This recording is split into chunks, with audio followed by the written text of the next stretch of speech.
Fl-aħħar 24 siegħa tħabbar li żewġ persuni oħra tilfu ħajjithom raġun tal-COVID-19 dan ħareġ mill-bulettin tal-Ministeru tas-Saħħa fejn kien konfermat li l-vittmi huma raġel ta' 63 sena u mara ta' 71 sena. It-tnejn kienu rikoverati fl-Isptar Mater Dei għall-Kura. Bekk it-total ta' vittmi issa tela għal 428.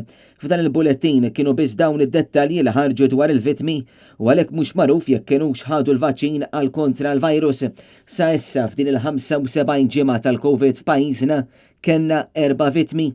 Fl-Isptar Mater Dei bħal-issem total ta' 38 pazjent li qed jingħataw il-kura għal sintomi tal-virus dan fil-waqt li 5 minnhom qed jirċievu il-kura fit-taqsima tal-kura intensiva.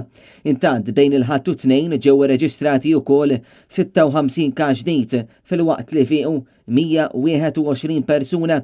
Il-każijiet attivi niżlu għal 878.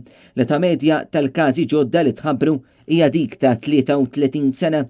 Il-każijiet totali minn Marzu 2020 sa issa huma 34,902 fil-waqt li l-ammont ta' dawk li rkupraw huwa dak ta' 33,200 persuna fejn tidħol it-tilqima s'issa huma 396,160 persuna dawk imlaqma b'mod sħiħ għal kontra il-virus tal-COVID-19.